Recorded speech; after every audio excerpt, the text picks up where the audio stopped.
welcome back to my channel. So today I thought I would show you IV placement and how I like to do my IVs.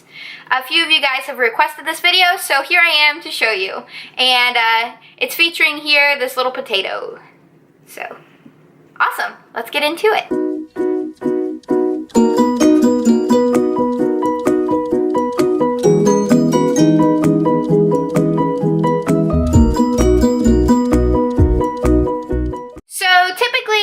You're going to have an IV start kit. It's going to look something like this. Of course, it's not going to be opened.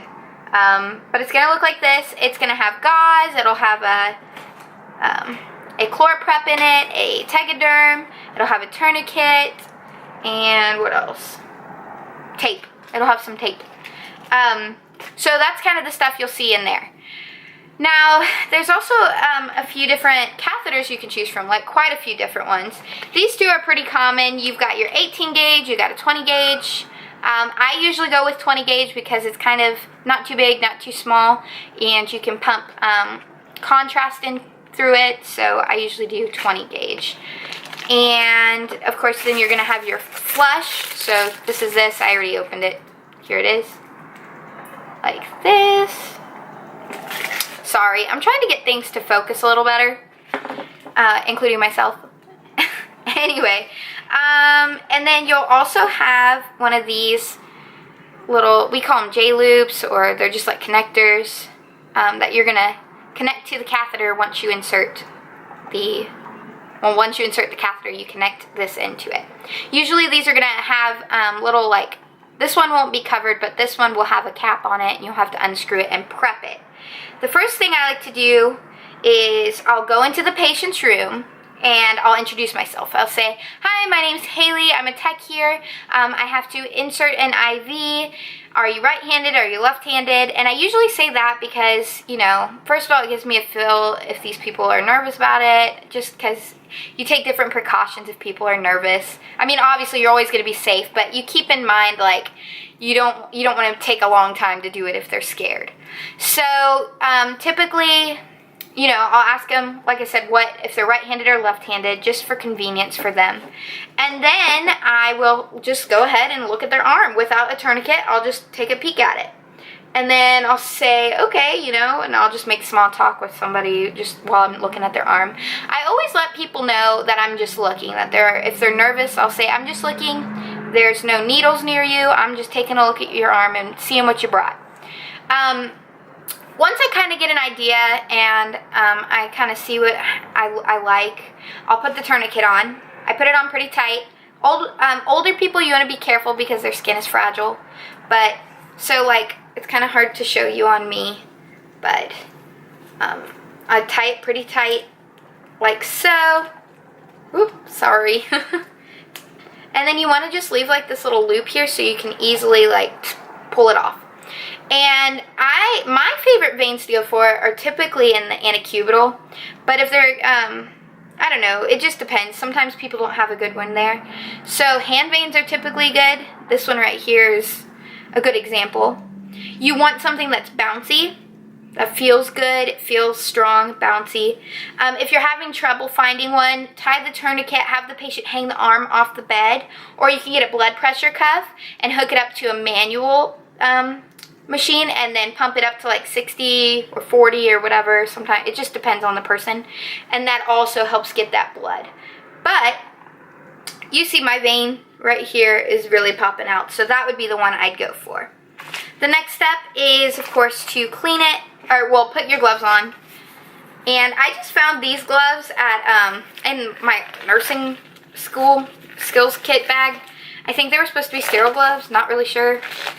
They don't look sterile to me. So anyway, just to give you an idea, you'd grab your gloves. So, sorry about that. You would have the tourniquet on. You'll put your gloves on, of course. Pretend that I have another glove on this hand because, you know, it's kind of hard to do it to both hands. But anyway, so you're going to want the vein to look kind of like good, like pumpy, and, well, you can see. So, you're going to take your ChlorPrep, and this one I've already used. Let me see if there's one I haven't used yet. Yep, here's a new one. Okay, so basically these are kind of a little bit of a pain. So you kind of got to pop them almost like a glow stick, that sound. And then you're going to, it takes a second, but you got to keep wiping until finally the stuff comes out. And you're just going to clean where you're going to insert that vein, or insert the catheter.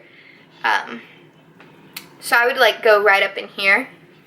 Anyway, okay, so while that's drying, I typically prep all my stuff. So I'll take this. I don't know how well it's focusing, but I'll take this, take all the cap and screws and whatnot off. I'll go ahead and get my flush, and I'll connect it and make sure that the locks off. And then I'll just pump a little bit of saline in there. And then I'll just keep it connected just like this. And then I'm going to take this tourniquet off because I'm losing circulation in my hand. Anyway, so you would keep that on the patient, and then you would, of course, while that was drying, you would have prepared all your other stuff, your catheter, everything like that. Then, now I'm switching over to the potato because I am not giving myself an IV. Here's a potato. I'm going to see if I can make this easier to show you guys. I can't. Okay, I'm just going to hold it. You're not normally going to do this. Well, you would, kind of. But anyway, I'm going to let them know. So I always warn the patient, hey, 1, 2, 3, here comes a stick. So you're going to want to hold it like this, keeping your hands away from the site. And then you're going to grab the catheter and your needles out, bevel up. And basically what I'm saying is the slant, I know you guys can't see this, I'm sorry. The slant will be facing down. You're going to take it, and you can go in at 10 to 30 degrees, and I'm just going to go in like this. I'll say 1, 2, 3, big poke. Alright, I see a flashback, which is blood in that little chamber, that pink chamber right there. So that's where I'm going to start advancing the catheter, pull the needle back, and it'll secure it, and it locks it like puts the safety on the needle. So now your catheter is in, like this. So then what I'm going to do is go ahead and attach your flush, like so. And I don't like to put the Tegaderm on yet, only because just in case it doesn't flush. Then you're pulling off hair and you're having to, it's just for comfort wise. So you'll have it set up like this. You're going to pull your tourniquet off. So just like on that little, like I told you to keep a little loop there, you just pull it. And then you're going to go ahead and flush. And as you can tell, this is a potato, and so it's dripping everywhere. But I would say that this is a good IV. Although if you're getting resistance, that means it's not good. But we'll pretend I'm not getting resistance and that this is a hand and not a potato. And then once you say, oh, that's pretty good, what you're going to do is go ahead and unscrew your flush.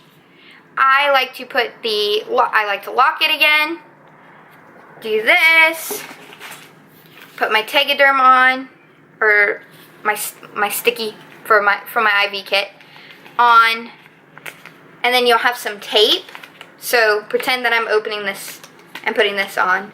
Then you'll have some tape and you just tape it down. And basically you'll saline lock.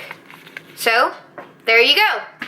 That was probably the weirdest IV placement / IV how-to video you probably ever watched.